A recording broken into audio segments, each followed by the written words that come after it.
Victrola model VV-2-60, 1926. Now that may look like it's blue or black, but in fact it's a very dark, almost brownish burgundy color. It's one of the best preserved original machines I've ever come across for the 260. Sometimes you find these things in pretty beat up condition. It's one of the last models they made with an acoustic reproducer before they went over to the orthophonics. You can see this one even has the original leather tab on there, which you do not use. You know, stick a fingernail under there and pry it up, because you could tear that off. That's delicate leather. And once it's off, good luck finding a replacement or putting it on, because as you can see, that's rivets. Or you could see if the camera would kindly focus. There we go. Now, the problem with most of these 260s, while they're an excellent machine, they're all wood, heavy construction. They have a beautifully made wooden horn, wraparound horn in there. It's actually made from individual pieces of wood, fitted and shaped to fit in there. Has a nice little needle cup there to get rid of your spent needles. It has a record tray. I believe that holds about 10 records. The problem with these is the reproducer. Usually when you find these machines, these pot metal reproducers are swollen, cracked, or entirely fallen apart. This is Victor Victrola's 4A. The 4A model is zinc, or otherwise known as pot metal, which suffers from intergranular corrosion from the mix of metal they use, and they will split apart, swell up, and fall apart, and just be generally useless. This one is actually one of the best preserved number 4s I've ever seen. It still plays, but not perfectly. The metal is swollen. It has some cracks that you can't see because they're in critical places. One of them, unfortunately, is right under the needle bar there, which limits how much tension I can put on that. You're not supposed to put much tension anyway, but you do have to put some, and I'm unable to do that, which means it's losing a little bit of its frequency range. It's got some, I don't know if that'll show that, but there's a few little bubbles and cracks on the back. Usually that sidelines a lot of these machines, but you don't have to. Now, you could use an exhibition reproducer in this machine. You could use a Victrola number 2, and both sound very nice. But the number 4 was designed to be sound a little better when playing the later Victor records, the ones made in the mid to late 20s into the 1930s. It was a stopgap between the number 2, which was made for the old acoustic records, and the VE series records, which were all electrically recorded. And this is before they came out with the orthophonic reproducer. It's got a larger diaphragm than the number 2 or the exhibition, which gives it a bit more volume, a bit more range. But there are options, and here are a few of them. This one is the most expensive option, if you could ever find one. This is the number 4, not the 4A. 4A is pot metal. Let's see if I can get that to focus for you. And then maybe you could see it better. Well, I guess the light here isn't good. It's too cold to work outside today, so we're working at my workbench. Get close. There we go. This is the Victrola 4A. See it? Oh, I'm sorry. The Victrola 4. You can see the 4 right there. The 4 is only on the all brass reproducer. That means the back is brass. The front ring is brass. You notice there's no cracks on there. It's not swollen. It's in beautiful condition. Victor only used these all brass bodies, number 4s, for a few months in 1926, or maybe it was late 25, I don't remember. And they're almost impossible to find, and they're just about as expensive as an all brass orthophonic would be. I'm lucky enough to have 1 or 2 that I acquired here and there. This is one of my favorites to use. More common and easier to find, however, is another number 4 made by HMV. His master's voice, the gramophone company of Great Britain. They called theirs, whether they were pot metal or all brass, number 4s. This is an all brass one, back, ring, all brass. They made these for a few years, while Victor made theirs for a few months. So these are easier to find. They're not cheap. I don't want to give that impression. They're going to be 50 to 60 pounds when you find one, and you're going to have to hunt UK eBay for them. But they're identical, except in some minor styling differences to the US Victor number 4. You can see here, HMV is smooth. Victor in the US has a little bit of a style to the ring there. A little bit of a, couple of marks there for the ring. Other than that, they have the same diaphragm, same gasket, same everything. And the parts will interchange. Same back gasket. They use these on the HMV 101, a lot of their floor machines, and so on. All through the mid to late, up until about 1931, they were still using these. You can find all pot metal ones of these too, so you have to be careful. If you do go haunting UK eBay, make sure what you're getting is in fact all brass and not pot metal.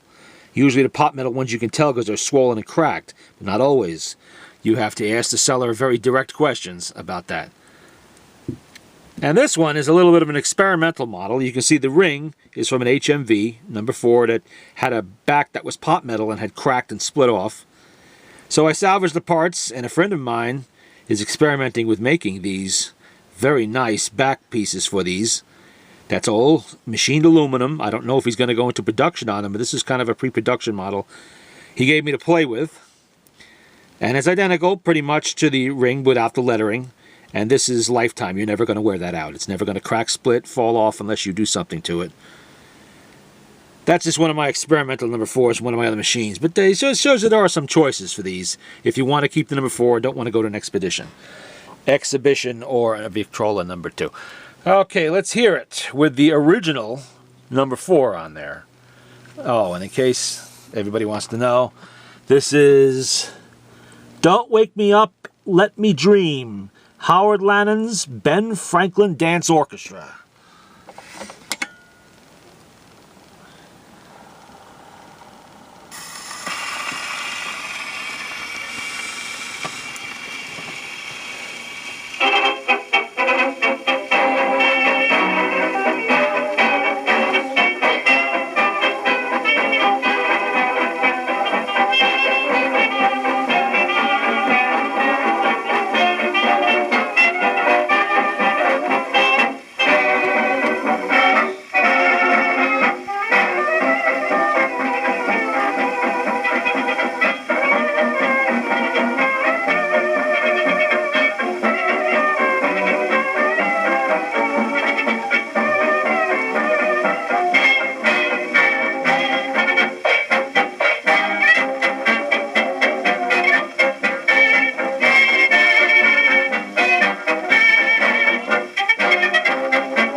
Now you can hear how that sounded a little bit tinny.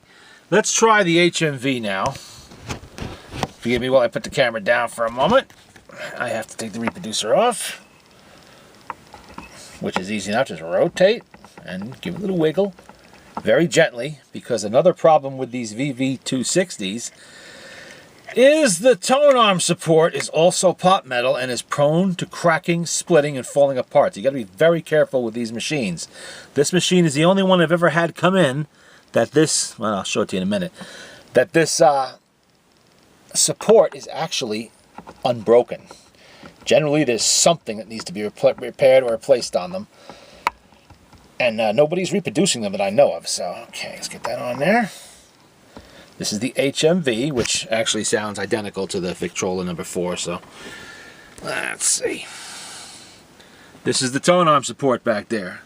Note how clean that is. Now, should you ever have occasion to own one of these machines and want to ship it anywhere, I'm going to tell you right now, you take these 3 screws off, you remove this assembly with the Tonearm, pack it with bubble wrap in a separate box.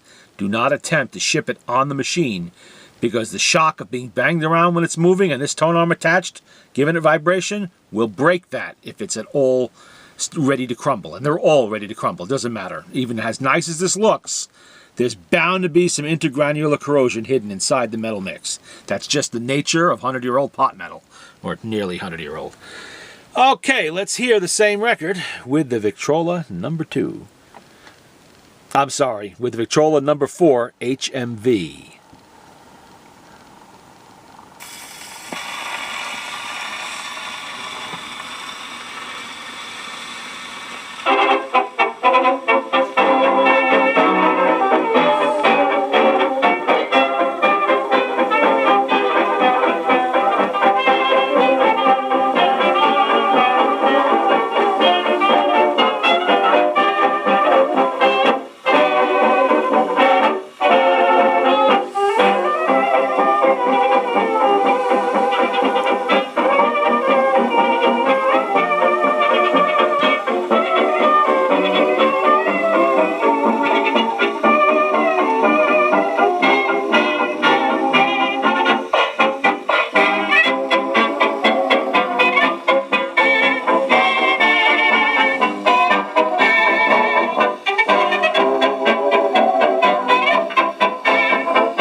And there you have it. Notice the slight tinny sound and little bit of buzz is gone. Usually what I do with this is I display it with that, and I play it with the HMV number 4.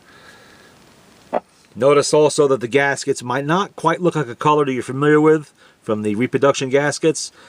A friend of mine's been working on finding gaskets that are approximately the same color and the same thickness as the original gaskets, because there are some issues with those. And he's done a very good job. He came up with this material, and I've been using it with success. But that is the Victrola VV-2-60 and some of the number 4 reproducers. Now this all brass one, I have a couple of these. One of them came to me on a Victrola 50. I'm going to keep it on there. This I like to use on my bigger machines. I put this on the VV-80, on the VV-90, and of course on the Victor the 9th. That's the larger tabletop model. It's very good on there. It sounds very nice. I have several HMVs that I use on various machines.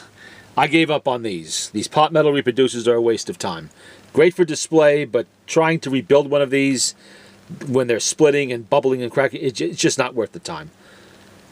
They look good, and they're good for a source of parts, but I would not actually use them to play records, even though this is probably the nicest playing one that I have at the moment.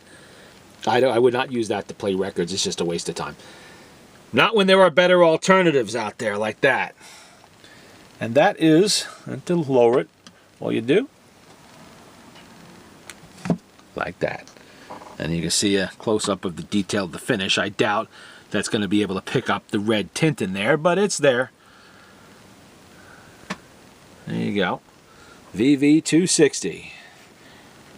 And that's that.